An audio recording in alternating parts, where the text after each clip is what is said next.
Bonjour, que la paix soit avec vous. Alors donc je continue l'interprétation de la vision qui pour moi est une réalité spirituelle. Donc il doit se comprendre au travers des écrits qui nous ont été donnés. Et là principalement je vais m'appuyer sur la sourate de la caverne. Donc j'avais dit que les juifs et les musulmans avaient des trésors.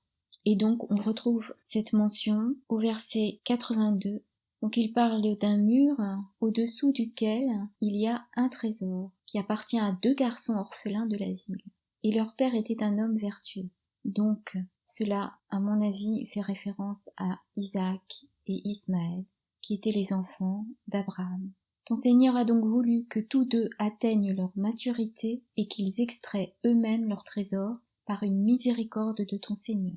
Cela signifie, puisque nous nous trouvons dans les temps eschatologiques, que le temps est venu pour eux d'extraire leur trésor.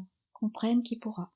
Quant au couple de croyants, cela fait référence aux chrétiens. Donc, l'un des enfants sera mécréant et imposera à leurs parents la rébellion. Donc, d'après le verset 80. Et ensuite, verset 81, nous avons donc voulu que leur Seigneur leur accordât en échange un autre plus pur et plus affectueux. Voilà. L'explication en est donnée après par rapport à Dhul-Qarnayn. Donc ce sont 2 temps différents. Donc le temps d'avant où les pierres de l'édifice sont posées, donc au début, et à la fin des temps, quand les choses arrivent à maturité. C'est le temps de la récolte, comme on dit. Donc Dhul-Qarnayn va agir auprès de 2 peuples seulement. Car celui qui n'a pas de voile, en fait, comme il est sous la révélation de l'Esprit Saint et que le péché contre l'Esprit Saint n'est pas pardonné, il ne peut pas agir là-dessus. Et là, c'est une question ouverte aux théologiens. Je l'avais dit dans l'audio précédent. J'avais ajouté contre l'amour puisque dans notre religion chrétienne, le Saint-Esprit s'explique aussi par la relation qu'il y a entre le Père et le Fils. C'est une relation de kénose. Et je vais mettre en lien, donc pour ceux qui voudraient approfondir cette question de l'Esprit Saint, la vidéo qu'a faite André Dumouche, qui est très éclairante. Dans la religion chrétienne, Pierre, donc Simon-Pierre, celui qui a été appelé Pierre, puisqu'il est la pierre sur laquelle le Christ a bâti son Église, a le pouvoir de lier et de délier les choses sur la terre. Donc ce qui est lié sur terre le restera au ciel, et ce qui est délié terre le restera au ciel. C'est donc le pouvoir de pardonner au nom de Jésus. Et cela, seul un prêtre peut le faire. Alors bon, il y a différents péchés qui sont beaucoup plus graves. Par exemple, je pense que comme l'avortement, je crois que ça doit être un évêque qui peut le faire seulement. Enfin bon, il y a ça, je ne suis pas très versée dans la question. Mais en fait, le prêtre a vraiment une onction très particulière. La hiérarchie qui existe dans l'Église, en fait, c'est une hiérarchie qui reprend la hiérarchie de ce monde pour des questions d'organisation. Mais le prêtre représente Jésus sur terre. Donc, à mes yeux, il a autant de valeur que le pape. Bon, évidemment, il n'est pas infaillible sur la doctrine du salut. Mais à part cela, bien des prêtres sont meilleurs, ont un cœur bien plus élevé, je pense, que le pape en question. Voilà, donc il ne faut pas penser la foi avec les yeux de ce monde. Nous sommes dans ce monde, mais nous ne sommes pas de ce monde. Du coup, on va avoir une vision des choses bien différentes. Voilà, ça signifie Dhul-Qarnayn va décider de ne pas délier certaines personnes. Alors, les personnes qui sont aveuglées, qui dans par les illusions, elles n'y peuvent rien. Celles qui adhèrent encore aux fausses doctrines d'évolutionnisme, qu'on descendrait du singe, etc. En fait, c'est très dur de sortir de ce bourrage de crâne qu'on a subi.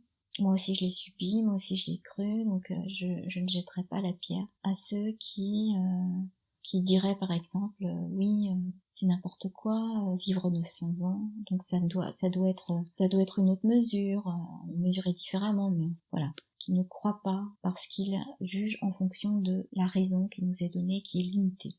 Voilà.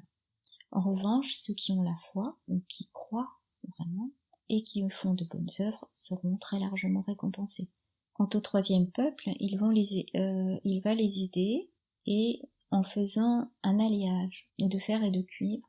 Donc là, pour l'instant, peut-être que je reviendrai là-dessus, mais à mon avis, c'est l'alliage des 2 religions, les musulmans et les chrétiens, donc à partir de deux composantes différentes, l'une particulièrement dure, le fer, et l'autre le cuivre.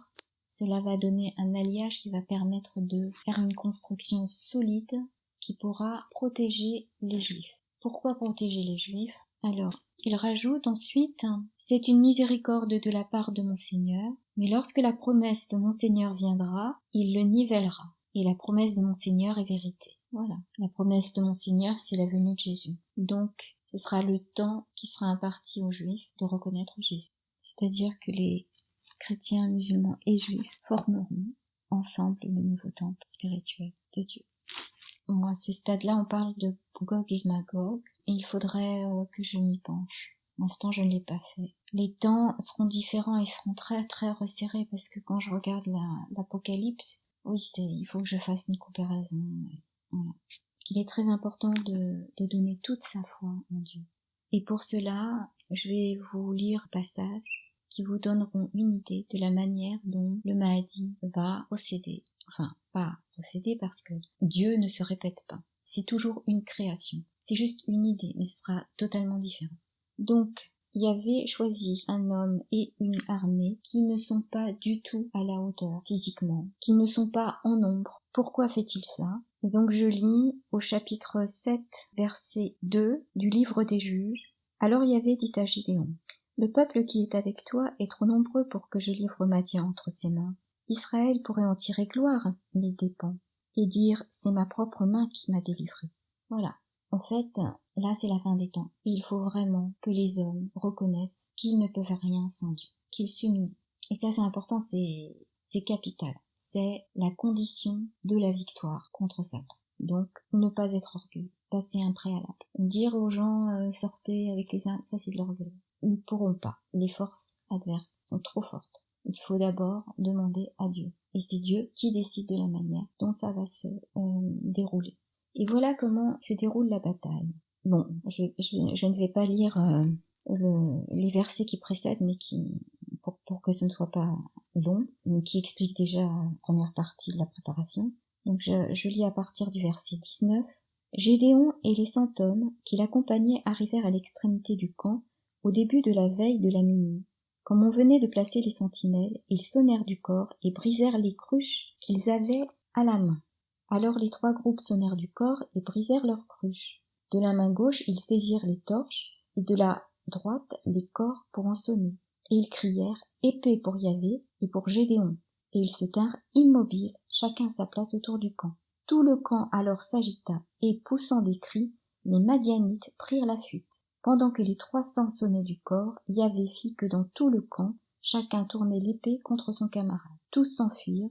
La leçon, c'est que tout doit être fait à la gloire de Dieu, et ne pas se vanter. Ça, c'est important. Puisqu'il s'agit d'un combat spirituel, donc il ne faut pas tomber dans le piège de tirer la couverture à soi. Alors, Dieu est tout-puissant, il peut aussi envoyer sa colère. C'est vrai, on a des preuves, donc il faut mettre toute sa foi en Dieu. Et c'est un message à ceux donc qui s'acoquinent avec des personnes qui vénèrent Satan ou qui contribuent activement à installer une dictature sanitaire. Donc, pour les chrétiens, donc j'en ai parlé. Pour les musulmans, je reviens là-dessus. C'est l'Esprit Saint qui va s'en charger directement. Et il faut y croire. Après, comme à Dieu tout est possible, là j'ai vu la vidéo où des maisons étaient marquées en rouge. Il y a une marque rouge ou bleue ou je sais pas quoi pour préparer déjà des enlèvements, des personnes qui dérangent. Eh bien, il est très possible à Dieu d'envoyer son ange la veille, d'effacer ces marques et d'en apposer sur les maisons des ennemis de Dieu. C'est très possible. Il faut relire la Bible, les fléaux que Dieu peut infliger. Je mets aussi un lien vers une vidéo sur Sodome et Gomorrhe pour 2 raisons. La première, pour souligner qu'il faut croire ce qui est écrit dans la Bible. Et la deuxième, c'est que si nous mettons toute notre foi en Dieu, nous sommes les gagnants. Alors, donc, juste un petit commentaire donc sur la personne qui a fait la vidéo. C'est une personne qui a des origines juives, donc elle a cette facilité de passer de la religion juive à la religion chrétienne, tout en restant connectée par le cœur puisque sa démarche ne lui demande pas un effort intellectuel qui l'écarterait de Dieu. En revanche, une personne chrétienne qui n'a aucune racine juive, elle peut se pencher sur la religion juive pour être éclairée, mais vivre ces deux révélations en même temps est très problématique. C'est un petit peu comme un métissage, c'est-à-dire les métis ils peuvent prendre un peu plus d'une des religions plutôt que de l'autre et faire leur petite cuisine.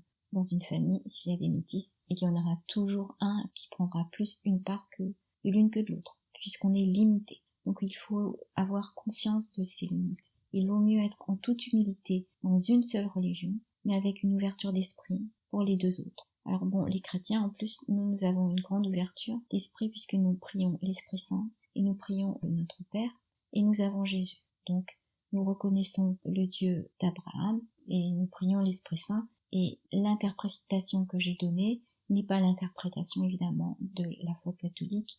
Donc là je sors, disons, de la doctrine sans abolir ce qui est écrit dans la doctrine de la foi catholique. Simplement j'y ajoute une compréhension de ma part qui enrichit d'une certaine manière la foi. Voilà, que la paix soit avec vous.